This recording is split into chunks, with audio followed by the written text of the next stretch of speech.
Nunca debí aceptar ese trabajo en la isla remota. Todo comenzó con un anuncio que parecía un sueño hecho realidad. 3 semanas atrás recibí un correo electrónico de un subcontratista de defensa para el que había freelanceado antes. Ofrecían $4,000 a la semana por monitorear las cámaras de seguridad en una instalación de investigación privada en una isla remota. Era un contrato corto, solo yo con todo provisto. Comida, refugio, comunicaciones satelitales y autonomía completa. Sin turistas, sin locales, solo yo y las pantallas. Pensé que sería pacífico, un escape de la agitación de la ciudad. Una oportunidad para aclarar mi mente después de un año difícil. Había perdido mi empleo anterior en una empresa de seguridad y las deudas se acumulaban. Esto parecía perfecto, demasiado perfecto, pero ignoré esa vocecita en mi cabeza que susurraba advertencias. El viaje en helicóptero fue el primer indicio de que algo no encajaba. El piloto no dijo una palabra durante los 45 minutos sobre aguas grises y nubes interminables que se extendían como un velo opaco. El viento azotaba el aparato y yo me aferraba al asiento, sintiendo un nudo en el estómago que atribuía al movimiento. Cuando aterrizamos, la isla se reveló como un pedazo de tierra olvidado por el tiempo. Rocas escarpadas cubiertas de musgo, árboles doblados por vientos constantes que gemían como almas perdidas, y edificios de concreto squat que se agazapaban contra el suelo como bestias dormidas. Antenas se erguían hacia el cielo nublado, apuntando como dedos esqueléticos, capturando señales invisibles de quién sabe dónde. El aire era salado y frío, impregnado de un olor a humedad y decadencia que se pegaba a la piel. El traspaso fue breve y impersonal. Un hombre de abrigo negro me entregó un portapapeles con una lista de contraseñas y protocolos. No sonrió, no me miró a los ojos. Su única tarea es vigilar las cámaras, dijo con una voz monótona antes de subir al helicóptero y desaparecer en el horizonte. Me quedé solo, con el eco del rotor desvaneciéndose, dejando un silencio opresivo que se instaló como un peso sobre mis hombros. Entré en el edificio principal, una estructura de concreto reforzado con puertas pesadas que se cerraban con un chasquido definitivo. El interior era estéril, pasillos iluminados por luces fluorescentes que zumbaban suavemente, habitaciones con equipo técnico y una sala de control central con docenas de monitores parpadeando en la penumbra. Había 78 cámaras en total, cubriendo pasillos, laboratorios, cercas exteriores y salas de servidores. La mayoría mostraban espacios vacíos, paredes blancas inmaculadas, pisos de baldosas relucientes, puertas cerradas. De vez en cuando, el viento exterior agitaba ramas contra las vallas, o un ventilador en el techo giraba perezosamente, proyectando sombras danzantes. Me instalé en la sala de control, una habitación con una consola central, una silla ergonómica y una pequeña cocina adyacente. Las provisiones estaban apiladas en estantes, latas de comida, agua embotellada, incluso algunos libros y una radio para entretenerme. Pensé que sería fácil, solo sentarme, observar y cobrar. Los primeros días transcurrieron en una monotonía reconfortante. Me levantaba al amanecer, aunque el sol apenas se filtraba a través de las nubes perpetuas. Preparaba café instantáneo, me sentaba frente a los monitores y escaneaba las feeds. Nada fuera de lo común. El aislamiento era palpable, pero lo disfruté al principio. Sin correos electrónicos, sin llamadas, sin el ruido constante de la vida urbana. Caminaba por los pasillos del edificio para estirar las piernas, escuchando el eco de mis pasos en el vacío. La isla era pequeña. Quizás 1 kilómetro cuadrado, con senderos rocosos que llevaban a acantilados donde las olas chocaban con furia contra las rocas. El viento nunca cesaba. Un lamento constante que se filtraba por las grietas, haciendo que las estructuras crujieran como si respiraran. Pero pronto, la soledad comenzó a erosionar mi cordura. En el día 3 me encontré hablando en voz alta, comentando las feeds como si tuviera un compañero invisible. Mira eso, solo una rama moviéndose. Nada emocionante hoy. Mi voz rebotaba en las paredes, sonando hueca y lejana. Dormía mal, despertando con el corazón acelerado por sueños de pasillos interminables donde algo me seguía, pero nunca lo veía. Atribuí eso al cambio de entorno, al aislamiento. En el día 5, empecé a dormir junto a la consola, con las luces de los monitores proyectando un resplandor azul sobre mi rostro. El zumbido constante de los ventiladores se convertía en una nana mecánica, pero debajo de eso juraba oír algo más, un susurro tenue, como voces distantes murmurando secretos ininteligibles. Pregunté una vez sobre el personal anterior. Usé el teléfono satelital para enviar un mensaje. ¿Qué pasó con el equipo que estaba aquí antes? La respuesta llegó horas después, un texto seco. No está autorizado para esa información. Eso me inquietó, pero lo descarté. Quizás era clasificado, un proyecto gubernamental sensible. No era mi asunto. Me concentré en la rutina, revisar feeds, registrar anomalías, que eran ninguna, comer comidas enlatadas que sabían a cartón. Pero el silencio se volvía más pesado cada día. Caminaba por la isla para despejarme, pero incluso allí el paisaje parecía hostil. Árboles retorcidos que se inclinaban como si observaran, rocas que formaban sombras grotescas al atardecer. Una vez encontré una estructura abandonada cerca del borde, un búnker viejo con puertas oxidadas. No entré.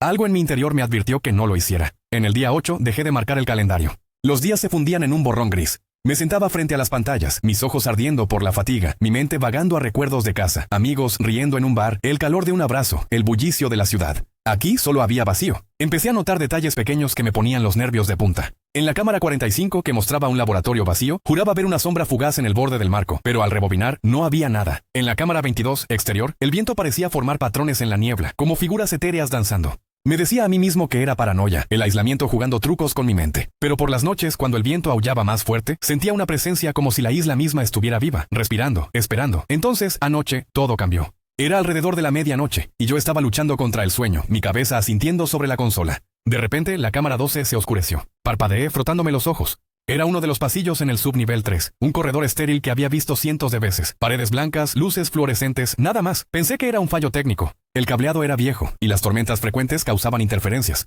Me levanté, estirándome, y fui al panel de breakers en el pasillo adyacente. El mapa del edificio estaba pegado allí. Un diagrama simple de los pisos. Mi corazón se aceleró cuando lo miré. Solo había 2 niveles listados, planta baja y subnivel 1. Ningún subnivel 3. Busqué de nuevo, trazando las líneas con el dedo, pero no, nada. Sin embargo, la cámara 12 había estado allí desde el principio, su feed constante y aburrido. Regresé a la consola, confundido, un escalofrío recorriendo mi espina dorsal. Intenté acceder al registro de la cámara, pero el sistema lo reconocía como parte de la cuadrícula. ¿Cómo podía existir una cámara en un piso que no estaba en el mapa? Mi mente corría con explicaciones, quizás un error en la documentación o un nivel secreto no marcado por razones de seguridad. Pero el malestar se instaló en mi estómago como una piedra fría. Pasé las siguientes horas obsesionado con eso, revisando otras feeds para ver si había pistas. El resto del edificio parecía normal, vacío como siempre. Intenté dormir, pero el sueño era inquieto, plagado de imágenes de pasillos ocultos extendiéndose en la oscuridad. Desperté sudando, el zumbido de los monitores sonando más fuerte en mis oídos. Miré la consola, la cámara 12 seguía oscura. Decidí ignorarlo por ahora. Quizás se arreglaría solo.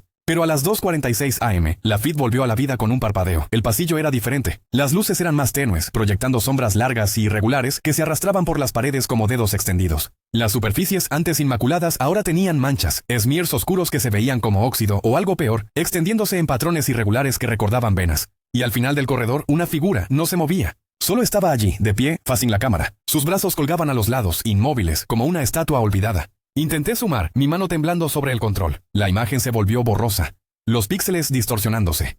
Pero pude discernir contornos.